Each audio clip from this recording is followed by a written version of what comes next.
Welcome to the Glenn Beck program. About a year ago on this show, I asked you to talk to your friends. I told you what was coming. In fact, I remember my exact words. I said, a year from now, next Christmas, this coming Christmas, you won't recognize America. I told you a few things that were coming, and I asked you to tell your friends. I'm sure they called you crazy. I know I was mocked by the press and the left. But you're awake, and your friends probably told you, oh, it's still going to be America. Right. But if you told your friends the things I asked you to tell them a year ago, I want you to check back in with them. I want you to give them an update and ask them, why did you fight me if it wasn't a big deal? One, that the Fed would monetize our debt after promising us that they wouldn't. Oh, we have some on this with Ben Bernanke in a minute. They said, no, well, not going to happen. Well, it is. You told them that Europe would be on the brink of disaster and there would be people rioting in the streets. No. They said, no, that wouldn't happen. If you told them a year ago that trying to get onto an airplane here to travel, you'd get felt up by invasive pat-downs and sent through porn scanners that would take naked pictures of you, and then Chucky Schumer would say, oh, we're going to protect you while we're protecting you from those naked pictures, they would have said, it's not going to happen. If you told them that Russia, a company named Arms that actually has sold uranium to Iran, was given control of 50% of the U.S. uranium output in Wyoming, you would have been called crazy. If you told them that the administration would completely bypass Congress in order to pass new broadcast rules that make net neutrality, another regulation they're going around Congress and the courts to get, it would look like child's play. They would have told you it's not going to happen. Would they have believed that federal law enforcement agencies are tracking by putting GPS without a warrant under people's cars? And now, as we told you on this program, and hopefully you told your friends it would come, we find out now American credit card transactions are being tracked in real time without a warrant. I'm sure if you said that to them a few months back, they said, no, not in America. That's crazy. It's not going to happen here. Well, all of those things are happening now. Look how far we've progressed in the last year. And you know what? It's not slowing down. Can you imagine what America looks like after another year of this kind of progress? Buckle up. It's going to be a bumpy ride. And tonight, I want to make another prediction. At the same time I made it last year. America, another year, and you won't recognize your country yet again next Christmas.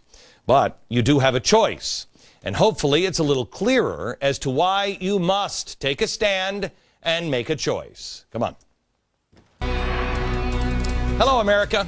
Last Thursday, I hosted a town hall in Pittsburgh, and it was simulcast in movie theaters all across the country. If you missed it, there is an encore this Wednesday, December 8th at 8 p.m. But I spent a lot of time on solutions in the back half. But the first half, I laid out the extent of what we're facing. Now, I know if you're watching this program or you TiVo this show every night, you're probably wide awake and you are ready to be part of the solution. However, there are many more people in this country who don't understand what we're facing. They think it's all going to work out because we're America and it always works out in America. Does it now, really?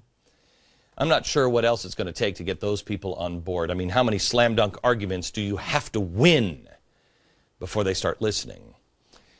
At the town hall, I took this chalkboard and I showed, in the first part, just how bad the budgets were.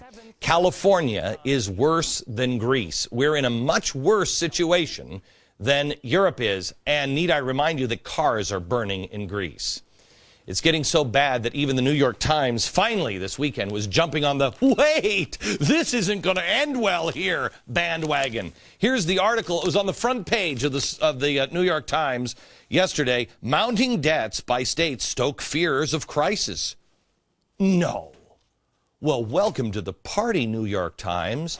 May I ask what it was that kept you from having this take in the first place? You know, when all the facts were exactly the same, but you called this program and anybody who watched it crazy?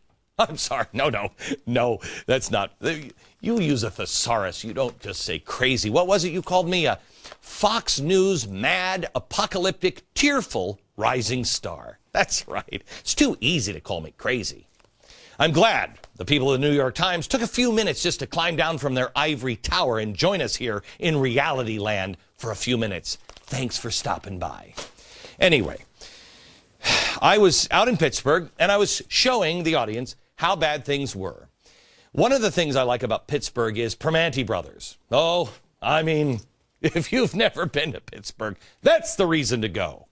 It's just so excessive that I think it makes me love it so much. It's just unnecessary to have that much food. That's why Michelle Obama cries herself to sleep every night thinking of Primanti Brothers. I used this sandwich. In fact, in the end, I think I had 400 of them on stage with me to illustrate just how ridiculous the conversations between politicians in Washington really are. This is what they're doing to the budget. Watch. Meet Michelle Obama's worst nightmare. Let's say that this is our budget. And our budget isn't dollars, it's calories. I am going to cut federal spending that much. But this isn't even enough sandwich. And we're still talking about cutting this. Again, I apologize to Michelle Obama. I should have warned you that tasty food was about to be shown. Think happy thoughts, tofu, redistribution of wealth. You know, Winston, Harry Winston, earrings, or Marxism, or whatever works for you. The sandwich skit was over the top, and that's why I did it, to wake people up, to show you that if our sandwiches, our budget is enormous, and we're making a joke out, we are mocking the American people.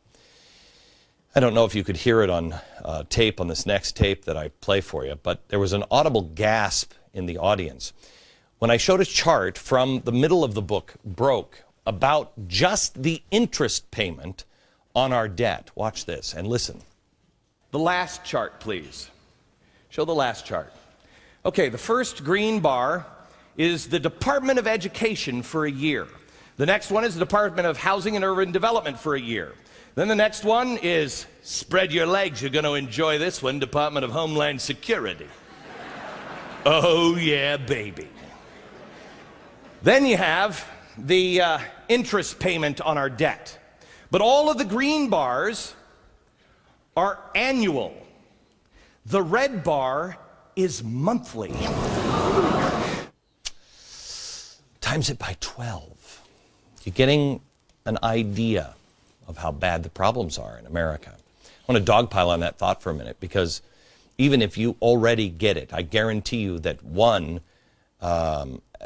you're one person and there's at least 5 around you that have no idea.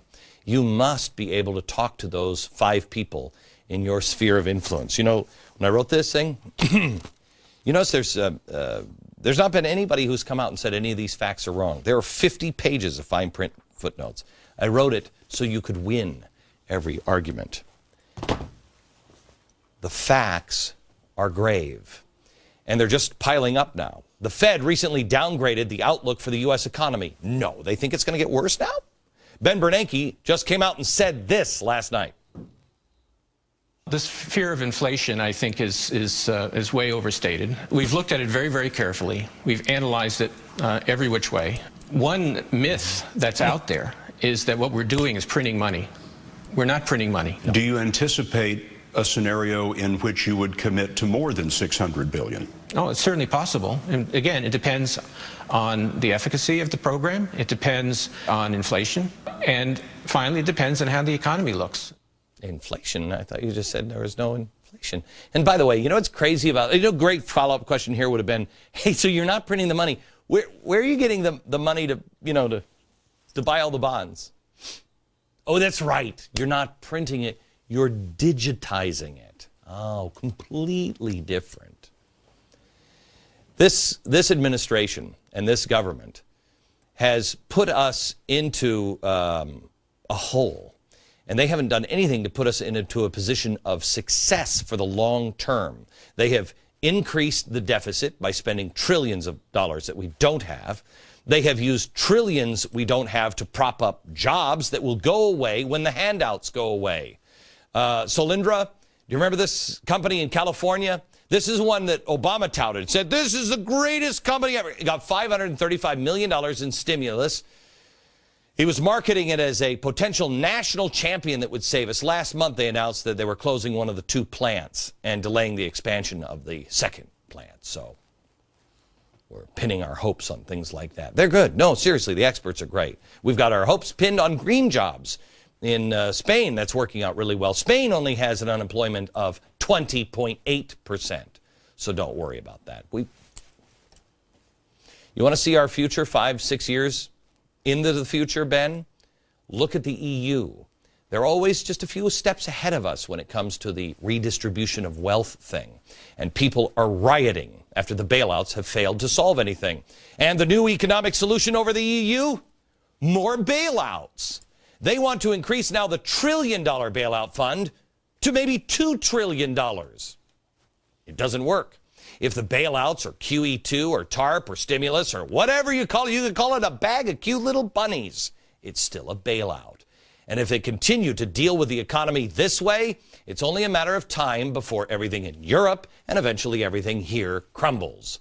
Unemployment jumped from 9.6% to 9.8%. Remember, this administration said we had to pass the stimulus or else unemployment might reach 9%. That was the big fear-mongering number, 9%.